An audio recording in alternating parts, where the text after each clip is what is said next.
नमस्कार, मैं हूं रवि तिवारी। आप देखना शुरू कर चुके हैं लोकल टीवी छत्तीसगढ़। आज की बड़ी खबर गरियाबंद जिले के मैनपुर क्षेत्र से निकलकर सामने आ रही है, जहां नेशनल हाईवे 130C पर एक बार फिर तेज रफ्तार का कहर देखने को मिला है।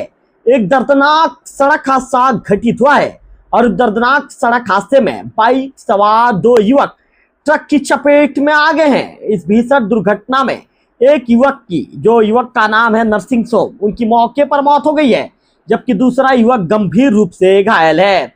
हादसे के बाद पूरे क्षेत्र में शोक की लहर फैल गई है और मृतक के परिवार का रो रो कर बुरा हाल है। खबर का पूरा विस्तार लोकल टीवी के दर्शकों को बताना चाहूंगा। आपको बता दूं कि गरियाबंद जिले के मैनपुर क्षेत्र के में नेशनल हाईवे 130C एक बार फिर खून से लाल हो गया है। तेज रफ्तार वाहन की लापरवाही ने एक परिवार के चिराग को बुझा दिया है, एक परिवार के बेटा को हमेशा के लिए छीन लिया है, जबकि दूसरा युवक जिंदगी और मौत के बीच संघर्ष करने को मजबूर है। जिस तरह की जानकारी लोकल टीवी के पास है, उस जानकारी के मुताबिक ये दर्दनाक सड़क हादसा मैनपुर जुगाड़ मार्ग में घटित हुआ, जहां एक तेज रफ्तार ट्रक ने बाइक सवार दो युवकों को अपनी चपेट में ले लिया। प्रत्यक्षदर्शियों के अनुसार टक्कर इतनी जबरदस्त थी कि बाइक बुरी तरह से क्षतिग्रस्त हो गई और दोनों युवक सड़क पर जाकर गिरते हैं। दुर्घटना में मृत युवक की पहचान ग्राम कोयबा निवासी नरसिंह सोम के रूप में हुई है, जबकि दूसरा गंभीर युवक है जो उनका नाम चालान नेताम के रूप में हुई है। दोनों ही कोयबा ग्राम पंचायत के निवासी हैं।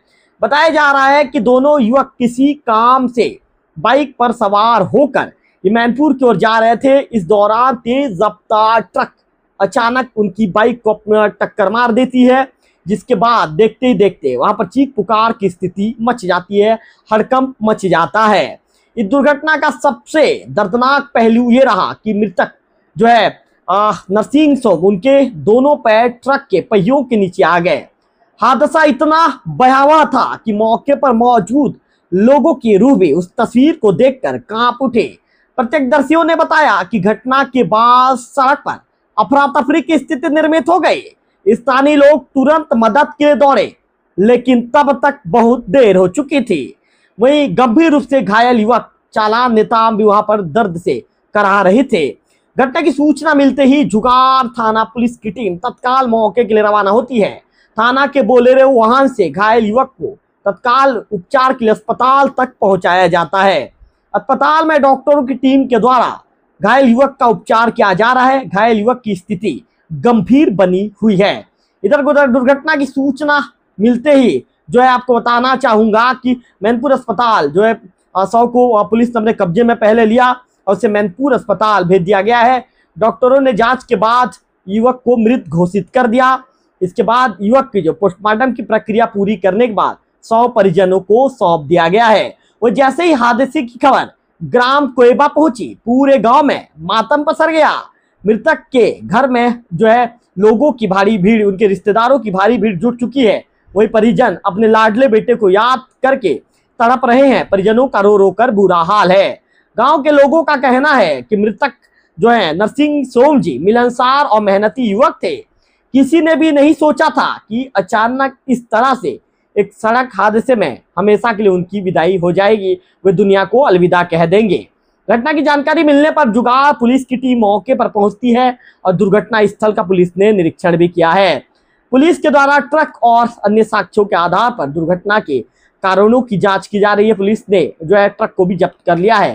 प्रारंभिक जांच में तेज रफ्तार को हादसे की बड़ी वजह माना जा रहा है। स्थानीय लोगों ने NH 130C पर लगातार हो रही सड़क हादसों को लेकर अपनी गहरी चिंता व्यक्त की है। ग्रामीणों का कहना है कि इस मार्ग पर भारी वाहनों की तेज रफ्तार आए दिन बड़े बड़े सड़क हादसों को ये कह सकते हैं कि सड़क हादसे घटित हो रहे हैं।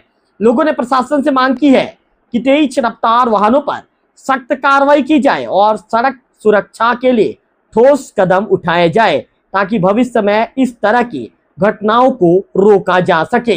फिलहाल पुलिस पूरे मामले की जांच कर रही है और दुर्घटना के वास्तविक कारणों का पता लगाने का प्रयास किया जा रहा है। पुलिस दुर्घटना के वास्तविक कारणों का पता लगा रही है। इस दर्दनाक हादसे ने एक बार फिर सड़क सुरक्षा और तेज रफ्तार वाहनों के खतरे को उजागर कर दिया।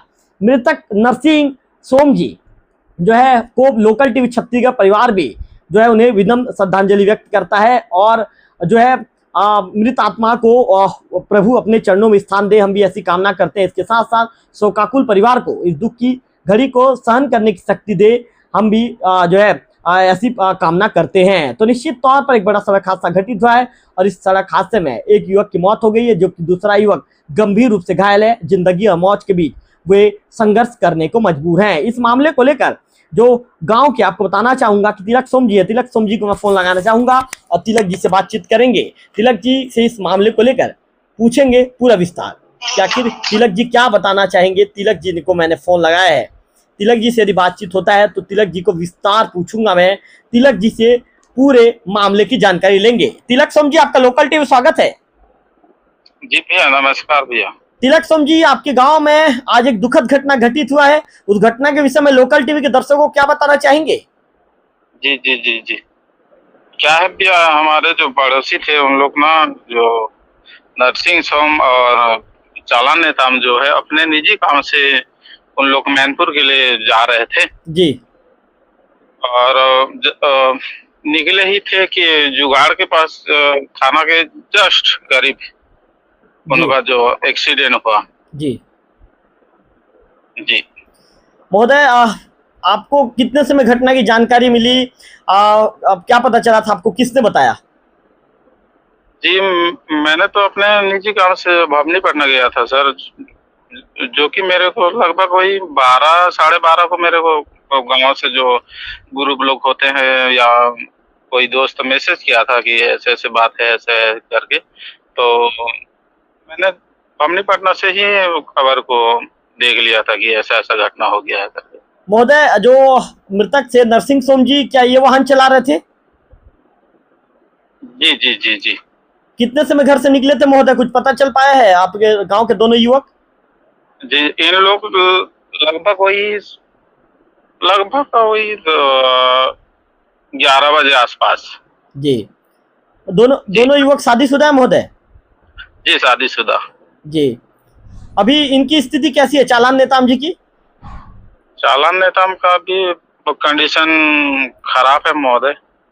उनका भी अभी तक क्या है, अभी उनके माँ बाप से मैं मिला था तो बोलते हैं कि नहीं, अभी तक होश नहीं आए करके बोल रहे थे अभी जस्ट अभी। चालान जी को कहाँ कहाँ चोट लगा है महोदय? जी, उनको पैर में और ज्यादातर सिर में लगा है और कान तरफ से खून भी आ रहा है। जी। अच्छा महोदय जी, नरसिंह सोम जी के घर में कौन कौन है?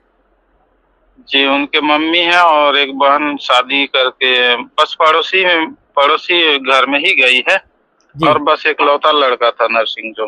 नरसिंह एक लौते लड़के थे अपने माता पिता की? जी जी जी। कितने भाई बहन थे महोदय ये? तीन भाई बहन, 2 बहन है और एक भाई था। दोनों बहन की शादी हो गई? नहीं, छोटी वाली अभी 8वीं पढ़ रही है। नरसिंह जी की शादी हो गई थी? जी जी। उनके बच्चे महोदय?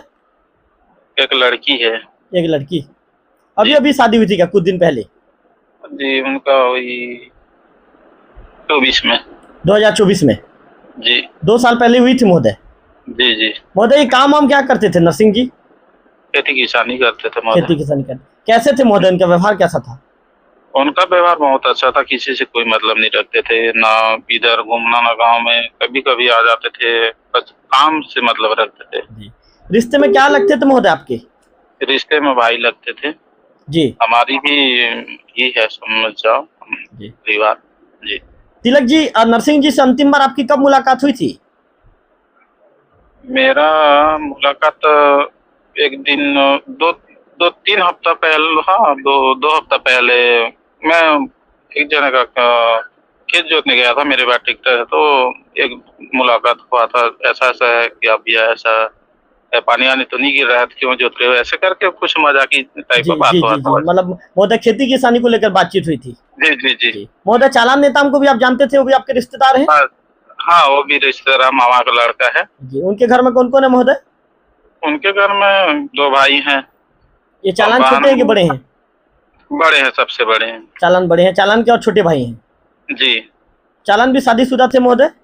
जी, शादीशुदा है। जी। उनके यहाँ उनके कितने बच्चे हैं महोदय? उनका 3 बच्चे हैं, 3 2 बच्चे। लड़का 1 लड़की है। जी। क्या काम करते थे महोदय चालान नेता? चालान नेता भी खेती किसानी। जी। मतलब महोदय परिवार के जो है मृतक नरसिंह सोम जी के कंधे पर परिवार की जिम्मेदारी थी, हाँ जी, परिवार वही चलाते थे। उनका जो चाचा है वो भी विकलांग है। जी। अभी तो पूरा पहाड़ ही टूट पड़ेगा उन पे। मतलब उनके ऐसा। परिवार के ऊपर दुखों का पहाड़ टूट पड़ा है, बोलिए। बहुत बहुत ज्यादा महोदय। मतलब महोदय मैं अभी गया था घर में, रुकना मुश्किल हो गया, ऐसा स्थिति पैदा हो गया था। महोदय 100 पहुंच चुका है क्या उनका पार्थिव देह जी जी पहुंच चुका जी है? जी, मैं जस्ट मिलने पहुंचा था, 100 पहुंच गया है अभी जस्ट। तो महोदय अंतिम संस्कार की प्रक्रिया पूरी हो गई? अंतिम संस्कार अब हाँ चल रहा होगा, अभी हो जाएगा। महोदय कैसे याद करना चाहेंगे, चूंकि ये दोनों आपके रिश्तेदार थे, मतलब ये आप जो नरसिंह सोम जी आपके रिश्तेदार हैं और चालान नेताम जी भी आपके रिश्तेदार हैं, क्या कहना चाहेंगे दोनों के बारे में? इन लोगों ने बहुत मिलनसार थे सर, बहुत एकदम अच्छे आदमी थे, किसी से कोई मतलब नहीं रखते थे, बस अपने कामों से मतलब रखते थे। अभी तो पूरा गांव बहुत ज्यादा शौक में है, बहुत ज्यादा दुखी हैं उनके। सबसे ज्यादा तो हमारे नरसिंह सोम जी के ऊपर, बहुत ज्यादा उनके माँ बाप के ऊपर, बस उनका क्या बोलूं, मतलब ऐसा महोदय स्थिति है। महोदय परिवार के सहारा नरसिंह सोम जी ही थे? नरसिंह सोम ही थे, उनके परिवार में और कोई नहीं। महोदय जी चालान नेताम जी को कहाँ ले गए हैं उपचार के लिए? मैनपुर ले गए थे, मैनपुर में डेट कोशिश। मैनपुर से अभी रेफर कर दिए हैं क्या? हाँ, चालान नेता हमको सीधा राजिम रेफर कर दिए सर। जी। अभी बातचीत और कुछ भी नहीं कर रहे हैं महोदय? नहीं, बातचीत अभी उनके भाई जो गए हैं राजिम से मैं फोन किया था, नहीं ऐसा ऐसा है जीजा, तो अभी तो होश में नहीं आए हैं, पता नहीं अब कब तक आएगा, तो लेकिन एडमिट हो गए हैं करके बोल रहे थे। मतलब अभी रेफर कर दिया गया है उनको मैनपुर से? जी जी जी जी। बिल्कुल महोदय जी। चूंकि जो है जिस तरह का सड़क हादसा घटित हुआ है, प्रशासन से क्या मांग करना चाहेंगे आप? जी महोदय, आए दिन यहाँ नेशनल हाईवे में इतना बहुत ज्यादा, मेरे हिसाब से तो मनामुड़ा से इधर क्या बोलते हैं राजापड़ा बहुत ज्यादा आए दिन मतलब हर दिन मेरे को लग रहा है, ऐसा लगता है जैसे कि आए दिन हो रहा है, हर दिन टाइप का। सिंगल वे तो सड़क है महोदय ये? जी जी जी जी। जी। तो बहुत ज्यादा नुकसान, अभी तो बरसात आएगा तो बहुत ज्यादा और नुकसान। मतलब महोदय प्रशासन को से सड़क सुरक्षा को लेकर उचित कदम उठाना चाहिए। जी जी, शासन प्रशासन को तो मेरे हिसाब से जैसे चौड़ीकरण हुआ है मनाउमरा से झरियावाड़ा, कहीं इधर भी हो जाए तो कुछ हो सकता है। बिल्कुल बिल्कुल बिल्कुल। चलिए महोदय जी, निश्चित तौर पर आपके गांव के लिए दुखद घटना है तिलक जी, मैं भी समझ रहा हूँ। तो चलिए लोकल टीवी से जुड़ने के लिए आपका विशेष आभार, आपका धन्यवाद। धन्यवाद सर। तो निश्चित तौर पर आपने तिलक सोम जी को सुना। तिलक जी बता रहे थे कि दोनों ही मेरे रिश्तेदार हैं। वो बता रहे थे कि नरसिंह सोम जी के ऊपर परिवार की जिम्मेदारी थी, वे परिवार के मुखिया थे और परिवार चलाने की जिम्मेदारी, उनके परिवार के भरण पोषण की जिम्मेदारी उन्हीं के कंधे पर थी। आज नरसिंह जी चले गए हैं, परिवार के लोग रो रहे हैं, बिलख रहे हैं और अपने परिवार के मुखिया। मैं आपको ये भी बता दूं कि नरसिंह जी अपने माता पिता के एक लौते जो है ये कहेंगे कि बेटे थे, उनके माता पिता के एक लौते हुए पुत्र थे। एक लौते पुत्र को उनके माता पिता ने खो दिया है। 2 साल पहले 2024 में उनकी शादी हुई थी, उनकी एक बिटिया रानी भी है। ऐसे में नरसिंह जी के जाने से पूरा परिवार टूट गया है और परिवार रो रो कर बिलख रहा है और अपने लाडले बेटे को याद कर रहा है। दूसरी तरफ चालान नेताम जी को मैनपुर में प्राथमिक उपचार देने के बाद उन्हें उच्च सेंटर के रेफर कर दिया गया है। जैसे कि हमने जो है बातचीत किया, बातचीत के दौरान जो मैं आपको बताना चाहूँगा तिलक सोम जी हैं, तिलक सोम जी ने हमें बताया कि अभी तक जो चालान नेताम जी को होश नहीं आया है, फिलहाल उनका उपचार जारी है। हम भी ऊपर वाले से कामना करते हैं कि चालान नेताम जी जल्दी स्वस्थ होकर हम सबके बीच लौट आए। फिलहाल इस वीडियो में इतना ही, अगले वीडियो में फिर होगी आपसे मुलाकात, तब तक बने रहिए लोकल टीवी छत्तीसगढ़ से।